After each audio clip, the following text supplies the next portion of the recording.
Hello there guys, welcome to one of my live videos and on this video this afternoon I'm going to be giving you an update on some more transfer news. It is now only a couple of days until the January transfer window does open, and I am really looking forward to it. So the big question is now, who will Manchester United sign in the January transfer window after missing out on Erling Halland, who of course was our number one priority target.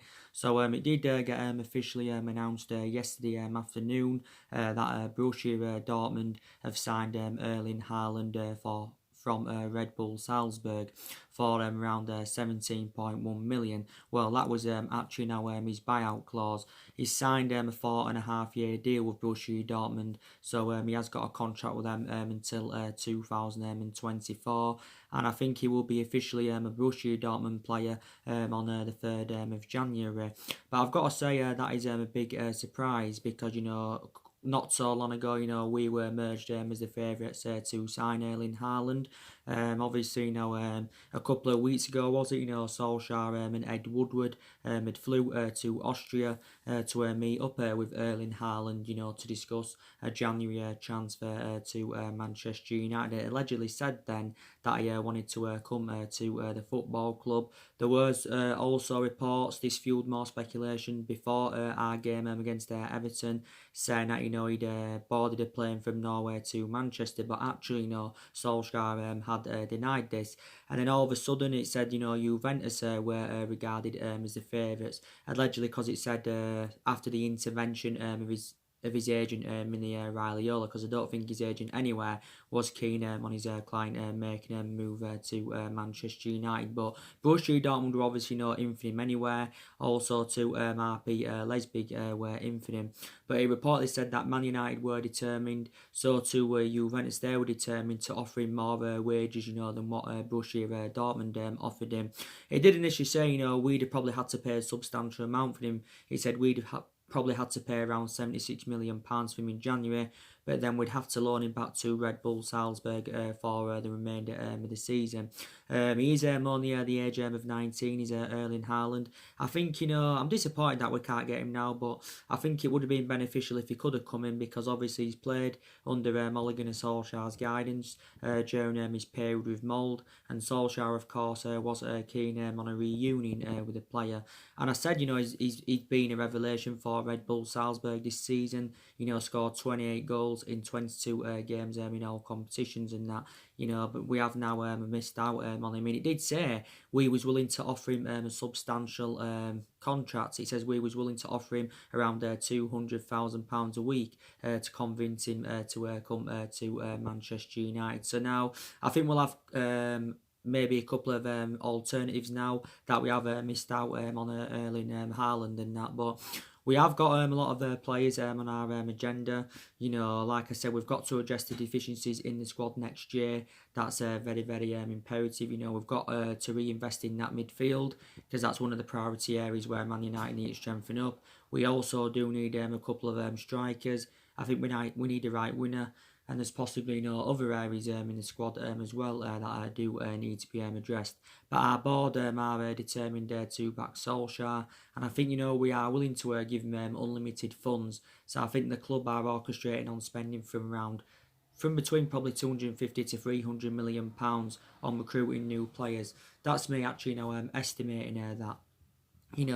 But definitely, we've got to get the right calibre players into the football club. Our recruitment has got to improve, because it hasn't only been poor recently, it has been poor for several years and that. And I credit Ole Gunnar Solskjaer, because he did recommend 3 good players to the squad during the summer. We spent nearly £150 million on Daniel James and Wan-Bissaka and on Harry Maguire, and they've all enjoyed a fantastic start to their Manchester United careers and that. And you can say the 3 signings that were recommended in have actually been our best players so far. But yeah, but Solskjaer did say it's not assured that, we will make many signings in January. But I think, we'll be looking to make at least two or three signings in January in that. I think we need to focus on the outgoings as well as more of the incomings, because I still believe there is more problematic players at Manchester United that do need to be moved on, definitely, despite the fact that a lot of players have left since Ole Gunnar Solskjaer's arrival. And we're still keen on, of course, recruiting young players into the football club, like we did do during the course in the summer. We have got a lot of young players in the squad now anyway at this present time that are developing and trying to improve in that. And I credit Ole Gunnar Solskjaer in that aspect, that he's got a lot of faith in his youngsters. The young players have been given their chances this season, which I'm very, very delighted about. But I do believe he does rely on the kids a bit too much. So we've got other players on our agenda as well. Obviously, Moussa Dembele. Now, there's speculation now going on about him now that Erling Halland has joined Borussia Dortmund, and I think we inquired about getting Moussa Dembele during the summer. What I mean is he wasn't one of our main priority targets. We was like tentatively linked with him. There was quite a few other clubs in for him. Moussa Dembele is an out-and-out number 9. He's only young. I think he's 23 years of age. Don't forget, when he was young, he played for Fulham. He actually, began his senior career with Fulham. After he left Fulham, he went to Celtic. He enjoyed a good couple of years with Celtic, and then after that, he joined Lyon. And I think now he's into his second season with Lyon. I think Lyon paid around £20 million for him in the summer, was it, of 2018 from Celtic. But he has been a revelation, I do presume it's going to cost us a substantial amount. Maybe we'll probably have to pay around maybe 50, 60, maybe even £70 million to convince Lyon to offload the player. But yeah, he's one of the players now on our agenda. But I think he would be a good adequate replacement for Lukaku. It probably, would be a good replacement for Alexis Sanchez. And I would be excited about the prospect of him, playing alongside the likes of Rashford, Daniel James and Anthony Martial. But yeah, there's been talks going on regarding Moussa Dembele. Now, we've obviously, Dortmund signing Erling Halland. Now, I think, Borussia Dortmund now will be determined to sell Jadon Sancho. Now, we've been long admirers of Jadon Sancho. Don't forget, we was in for him in the last January transfer window. But obviously our move got skewed for him because we failed to qualify for the Champions League, and it's always beneficial when you're in Champions League football, because then in that aspect you do attract players to the elite level. And obviously, went in for him during the course in the summer. I do believe Jadon Sancho is going to cost the club a substantial amount. I probably believe we'd have to pay probably in the excess of around £100 million, to Borussia Dortmund. Maybe not as much now, with obviously Erling Haaland signed for them. But now with Erling Haaland signed for Dortmund, that's what I mean. Jadon Sancho's appearances now may become limited. And obviously, in games this season for Dortmund, Jadon Sancho's been dropped in quite a few. And I think, he doesn't feel satisfied at Borussia Dortmund. He's been at Borussia Dortmund a couple of years now. He's into his third season at Dortmund. But I think, analysing his performances in the couple of years he's been there, his valuation has persistently grown, because Borussia Dortmund only paid around, £7 or £8 million in from Man City. He enjoyed a couple of years with Man City, but Man City couldn't assure him first team opportunities, and this is why he left Man City for Borussia Dortmund. And that he's only at the age of 19, primarily a right winger, but he can also play centrally. But I think he'd suit our system if obviously no one was to come in. Borussia Dortmund were determined to keep him at least until the end of this season, but now I think there's been a change of scenario with obviously them signing Erling Haaland and that. So it would be good for him to have a reunion in the Premier League. There was reports emerging out saying that he could possibly go back to Man City. Obviously Liverpool have been in for him, so a lot of clubs have attracted their interest in the player. But he's still got a contract with Borussia Dortmund until 2022. Obviously, we know there's been a lot of speculation going on regarding Jack Grealish from Aston Villa. He's proven in the Premier League. Obviously, spent the vast majority of his career with Aston Villa. He's been a Villa player since the age of 6, and He was in their youth academy for around 11, was it 12 years, and he's been in their senior squad I think since 2014. That's when he made his senior debut, and he is flourishing as an Aston Villa player. You know, Jack Grealish can play as an attacking midfielder. He can also play as a winner. I think he's made around 51 appearances just in the Premier League for Villa. I think he's made over a century of appearances in all competitions. But he's actually now a very, very good player.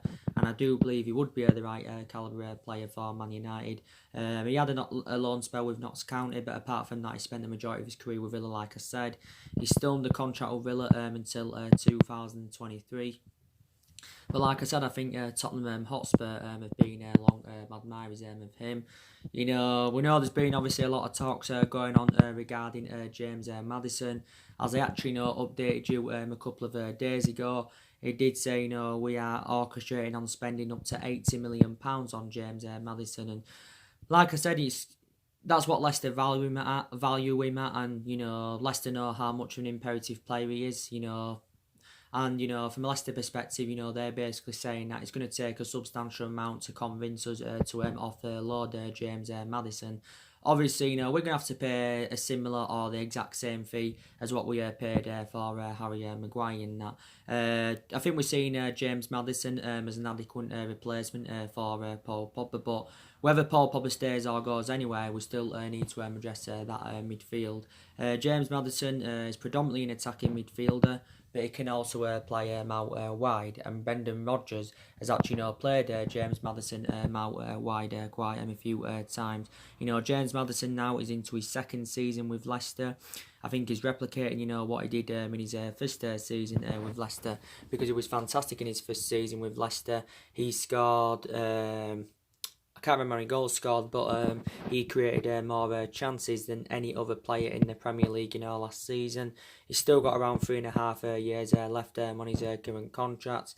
I think Leicester were having negotiations over the possibility of, you know, giving him a contract extension, but reportedly, you know, the talks have stalled. This is what it said in that.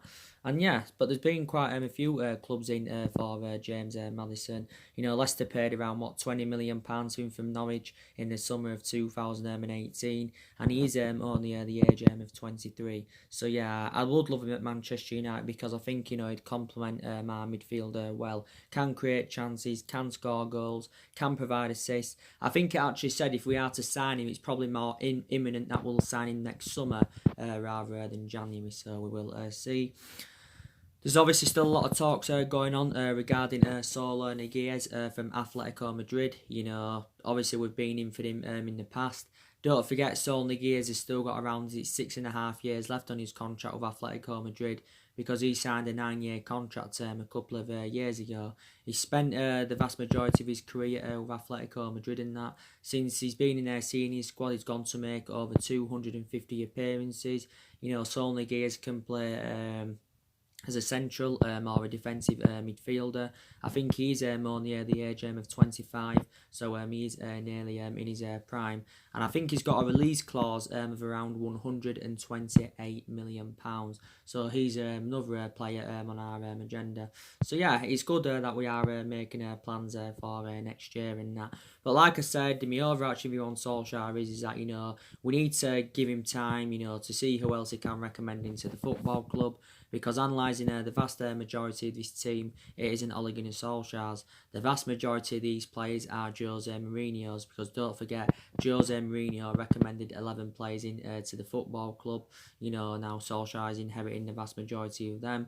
There's still few players here from the Van Gaal era, there's still Matty here from the David Moyes era, and there's still quite a few players here from the Alex Ferguson era that Solskjaer is inheriting. But I did say, didn't I, I'm hopeful that this team at this day and age can replicate, you know, what the team accomplished under the Alex Ferguson era, and hopeful in time to come that Solskjaer can invoke Ferguson's legacy at the football club. Don't get me wrong, I am very, very sceptical about that, you know.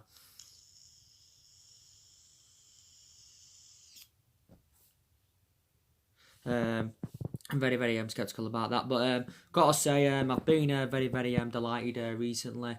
You know, I think that, you know, there's been a variety of changes, you know, and I think a lot of aspects of our game have improved. You know, we've been creating chances. this was something we struggled to do earlier on in the season. That was the explanation why early on in the season we wasn't scoring enough goals. Certain players have rejuvenated themselves. We look better in possession. I think we defensively look better. I think the sign of Harry Maguire, has addressed our defensive deficiencies. We look better in the midfield, especially now that Paul Pogba's come back. But yeah, aspects of our game have improved. Don't get me wrong, there's still quite a lot of aspects of our game that do need to improve. Obviously, we've got back-to-back Premier League wins going into the new year. We beat Newcastle comfortably 4-1. We beat Burnley the other night 2-0, which was obviously a very, very good result. And, it was a very, very good performance against Newcastle and Burnley. So hopefully now we can keep this consistency up, because Solskjaer did say that he's convinced we can get that top four if we can find that consistency. Obviously with Chelsea beating Arsenal yesterday at the Emirates, we are now 4 points behind top four. But I'm still very convinced, that we can get that top four. Now I know, like around 3 or 4 weeks ago, I said I don't think we'd get it. I was very, very sceptical about it because I think, we was too far behind. But now we're definitely back in that race for that top four. And there's quite a few teams going for that top four. There's us, there's Chelsea. You could maybe say Tottenham are still in it. Wolves are even in it. I wouldn't say Arsenal are in it now. I think they're too far behind. They're 11 points now behind Chelsea. I think, I don't think Arsenal are going to get that top four. But I did initially say, didn't I, at the start of this season, that our expectations this season will be to finish in that top four and that, so we can get Champions League football. We have got another route to get Champions League football, and that's progressing in the Europa League, and that's winning it, of course. We've obviously, took a step forward. We've won the group. We won Group L. We're now into the knockout stages, so hopefully now where we can win it. And I do believe we can get some silverware on the board this season. I think we can win the Carabao Cup. If we can beat Man City, I'm convinced we can win the Carabao Cup. And we can possibly win the Europa League. And we did win the Europa League in the Carabao Cup under the Jose Mourinho era. That was in his first season at Manchester United. So maybe we could replicate that again. And Solskjaer said if we can get some silverware on the board, it will restore more mentality at Manchester United, because we have lacked silverware in the last 6 or 7 years. But yeah, there's a definite chance now where we can get that top four. We're 20 games into the Premier League season. We've registered 31 points from 20 Premier League games. And, there's still 18 games there to go. So there is still a lot of points to play for. But I know that we're not going to mount any kind of title challenge up. We won't win the league this season. Obviously, we won't win it next season. I don't think we'll win it the season after. Because obviously at the moment, City is strides ahead of us. Liverpool are strides ahead of us. And like I said, it's going to take at least a couple of years to emulate two Man City's and Liverpool's level. But I did say, didn't I, at the start of this season, that I didn't expect us, to win the league or mount any kind of title challenge up. But I did say I expected us to enjoy a better season this season than what we saw last season, because last season was a huge disappointment. We finished 6th, and I think that's actually the lowest we've finished in the Premier League era, or is it 7th? Well, it is one of them when we know we've enjoyed our worst start to a Premier League season for 30 years this season. Because obviously for the vast majority of this season we have been inconsistent in that. We've drawn too many games, we've lost far too many games. The performances haven't been good enough, But there has been periods where we've done well this season, as I do keep saying. But like Solskjaer was saying, we've struggled to keep that consistency up, but we can react well to bad defeats. And since we've lost to Watford, we've obviously beaten Newcastle and we have beaten Burnley. I did say our away form needs to improve. That win against Burnley, was only our 3rd Premier League win away from home this season. So that just indicates how bad our away form is in that. But yeah, and we've got games coming up thick and fast. Arsenal on New Year's Day. Wolves in the FA Cup at the weekend. It's going to be a very difficult game. Then Man City in the first leg of the Carabao Cup. Then we've got Norwich coming up, and then of course we have got Liverpool coming up. So we have got games coming up thick and fast.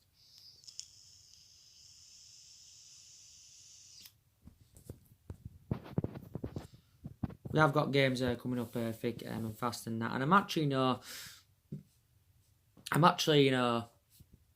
confident that we can beat Arsenal on New Year's Day and that, because we're going into that game obviously with back-to-back Premier League wins, which I'm very, very delighted about. Obviously, Arteta's managed 2 games so far for Arsenal. He drew his first game 1-1 with Bournemouth.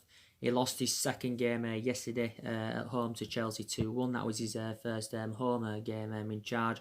But obviously, I know Arteta's not the right man for Arsenal. I even said it, when they recommended him in, because he hasn't got that managerial experience. He's obviously on a 3.5-year deal with Arsenal. I know that he knows Arsenal inside out, just like Solskjaer knows Man United inside out, Lampard knows Chelsea inside out, because they're obviously, all former players and that. But I know Arteta worked alongside Pep Guardiola for around 3 years at Man City, but he was the coaching assistant. Maybe he's got some tips of Pep Guardiola, and it sounded good. This is from an Arsenal perspective. It sounded good what Arteta said, before, prior to the game against Bournemouth. We heard all the noises, and he said it was a clean slate for the players, but he just isn't good enough for Arsenal. I think maybe a lot of Arsenal fans' preferences would have been maybe Nuno Santo over him, maybe even Brendan Rodgers, but I think Arsenal have got to give Arteta time.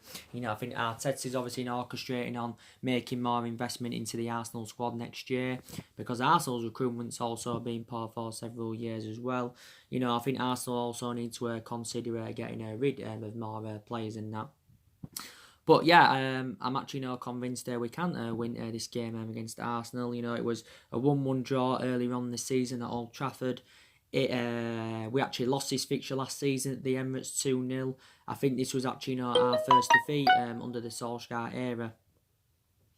This was our first defeat under the Ole Gunnar Solskjaer era in the Premier League. That is, was a 2-0 defeat to Arsenal. We did beat them 3-1 in the FA Cup last season. We actually had a good cup run last season, because obviously we beat Reading in the 3rd round. Then we beat Arsenal in the 4th round. We progressed past Chelsea in the 5th round. But then unfortunately, got knocked out by Wolves in the quarter-final. So that's a positive, that we had a good cup run last season. And I think it was a 2-2 at Old Trafford last season. Obviously, that was under the Jose Mourinho era. Arsenal Man United is not the fixture as it used to be, back in the day. The fixture was very iconic, when obviously, they had Arsene Wenger and, we had Sir Alex Ferguson. Obviously, they are the 2 longest serving managers in English football. Ferguson endured 26, 27 years at Man United. Arsene Wenger endured 22 years with Arsenal. Wenger had a good legacy. Ferguson had a fantastic legacy.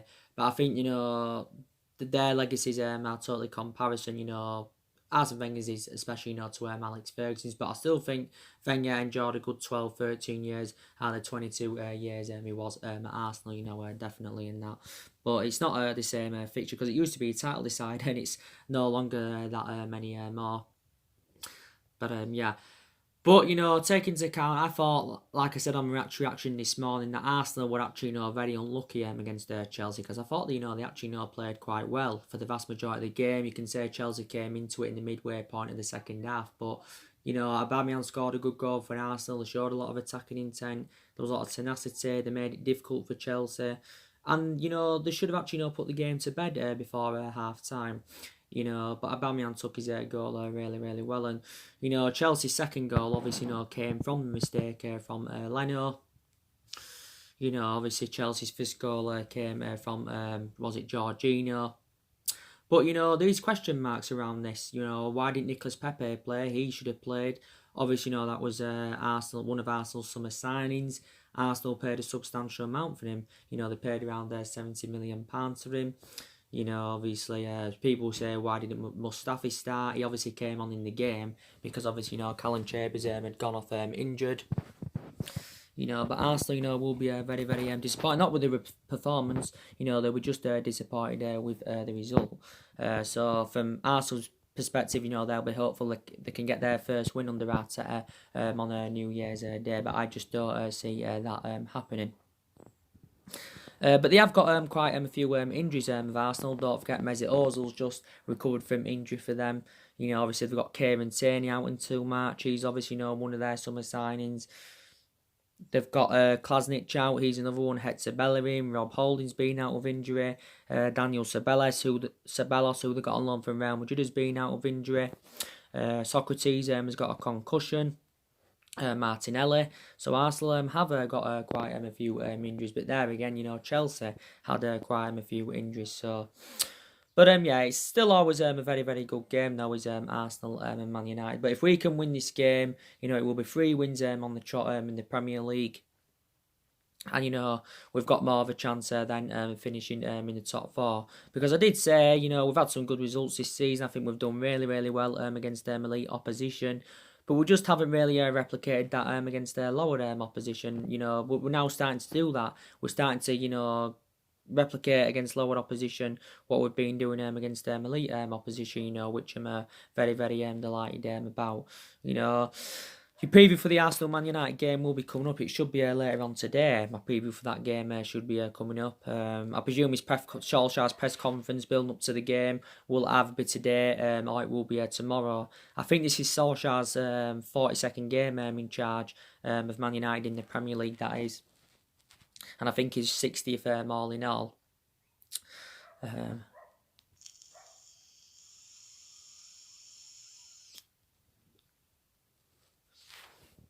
All in all. Obviously, I give you the news, didn't I, regarding Scott McTominay not too long ago. It's actually very, very bad news. McTominay is out for up to 4 weeks. Up to 3 to 4 weeks. Solskjaer's confirmed that he's damaged the ligaments in his knee. So I'm very, very disappointed about that. Because, like I said, McTominay has been a revelation this season for us. He's done really, really well. And I think Fred and him have blended well together in our midfield. That's when, obviously, they have played together. I still don't know if he's a long-term solution for Man United, but it wasn't too long ago, he actually recovered from an ankle injury. So you can say McTominay is going to be big missing that midfield. So he's not going to be playing against Arsenal. I expect Paul Pogba, to make his first start in over 3 months. He should be playing against Arsenal. I was surprised that I didn't start against Burnley on Saturday. He didn't even make the trip. To Turf Moor did Paul Pogba. But he's obviously now fully recovered from injury because he was out with an ankle injury for 3 months or just over 3 months. And then when he did recover from injury, he had an illness, did Paul Pogba. But he did make 2 substitute appearances prior to the Burnley game. He came on against Watford in that 2-0 defeat. And he also came on in the 4-1 win against Newcastle. But we are aware the difference he does make in that midfield. And Solskjaer has praised Paul Pogba a lot. He said he's the best all-around midfielder in the world. And I've got to say he is. Paul Pogba is only at the age of 26. He's in his prime. He's still got a lot of years ahead of him. And Solskjaer's very adamant, that he will not be sold in January. He said he will not be sold in January, yeah. So he probably won't leave in January, but I can see Paul Pogba leaving next summer. I'm very sceptical, that he will be at Manchester United next summer. I still think he's orchestrating on making a move to Real Madrid because I think that's his preference, like it was for the entirety of the summer transfer window. There was also rumours about him possibly making a return back to Turin, don't forget. Because he did enjoy 4 good years in Turin, but hasn't really replicated this at Man United.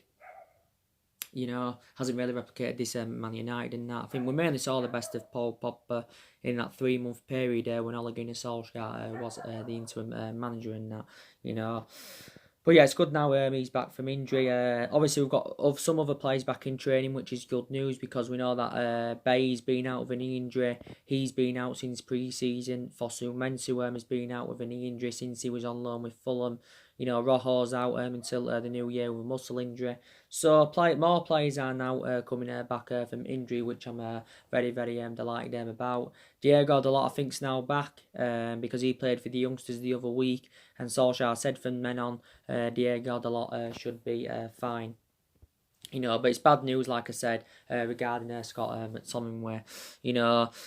Solskjaer, of course, made 4 changes in the win against Burnley from the 4-1 win against Newcastle and that. I think he'll make a couple of changes in the Arsenal game, obviously, because he rested key players for the game against Burnley. You know, he didn't play Wan-Bissaka. He didn't start Luke Shaw, but Luke Shaw came off. So the fullbacks we started with against Burnley was Young at right back and Brandon Williams at left back. And I think now, we actually view Brandon Williams as our first choice left back and that. And he obviously, went with Fred and Matic in the midfield. So I do believe the midfield he will go with against Arsenal. He's probably, if Pogba, I think he'll go with Pogba, and I think he'll go with Fred in that midfield. Depends whether he goes with a 2-man midfield or 3-man midfield. If he goes with a 3-man midfield, I think it will be Pogba, Fred, and Andres Pereira. Maybe Matic, could play over Pereira. I don't know, But I think we need to go with that 4-3-3. Like I've said, we've been going that 4-2-3-1 formation on a regular basis this season. I just don't think that system suits our standards, and that it has worked a couple of times, but in the vast majority of the games it hasn't really worked. I know Solskjaer a couple of times has gone with 3 at the back. He went with 3 at the back against Liverpool. He went with 3 at the back against Partizan Belgrade. He went with 3 at the back against Sheffield United. But maybe we should try that 4-3-3, and all that, but we will see. Solskjaer, of course, now as you all know, is into his second year at Manchester United, and he knows that he's got many expectations to exceed his second year and that. Obviously he's been here now a year, but now he's into his second year, of course. He's been permanent manager now for almost 10 months. He is on a 3-year contract with a football club worth around £7.5 million a year. Very sceptical that Man United will sack him, because I think with the wins like against Tottenham and Man City earlier on this season, you can say they've arguably saved his managerial tenure at the football club, because for the vast majority of this season, he has been under intense pressure. But, a couple of good results doesn't change my perception regarding Solskjaer. I still don't feel as though he's the right man for Man United. I still don't think he is. I'm still sceptical about him, seeing out his 3-year contract at the football club. But it wouldn't solve any problems if we did get rid of him at this present time. And obviously, if we did decide to get rid of him any time within these 3 years, obviously we'd have to pay something in compensation to get rid of him. I can't estimate how much we'd have to pay, but obviously, we'd have to pay something. But like I've said to you, we're not really known for the sacking football club anywhere. Even despite the fact that we've sacked 3 managers since the Alex Ferguson era. Obviously, Moyes got sacked after 10 months. He's enjoyed the shortest tenure with the football club since the Ferguson era. And that's the mistake Ferguson did make, because obviously, recommending Moyes in, and it's the only mistake he made. Van Gaal got sacked after just like a year, despite the fact he, won some silverware under him, won the FA Cup. And Jose Mourinho got sacked after 2.5 years at Man United. He got sacked, despite the fact that he won the Europa League and the League Cup in his first season with the football club and that. But Solskjaer is our 4th permanent manager since the Alex Ferguson era. But like I've said to you, he was a great player for Man United for 11 years. He flourished under Alex Ferguson's guidance, but my overall perception on it is that as a manager, he's totally comparison to how he was as a player, basically. So he hasn't got a pedigree behind him in terms of management, but that still doesn't mean, he can't succeed at Manchester United and that. But at least we are determined to give him more time at the football club anyway. But like I said, I've been impressed with a lot of players. Rashford's done well. He's on 16 goals this season for the football club. He's on 61 goals in all competitions. I think this is since he broke into the senior squad back in 2016. And I think Rashford's in scintillating form, and he's done very, very well, again, especially against the top 6 sides. Rashford now obviously operates on that flank because Martial plays there centrally. Martial's been good. He's now on 10 goals this season, so between them they've scored 26 goals of Rashford and Martial so far this season. Martial scored 58 goals in all competitions since his arrival from Monaco back in 2015.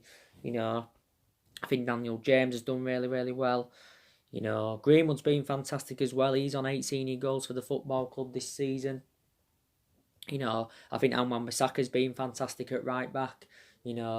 Brandon Williams has done well at left back. You know, Lindelof's done really, really well. You know, I thought him and Maguire were fantastic against Burnley, but so too was Brandon Williams.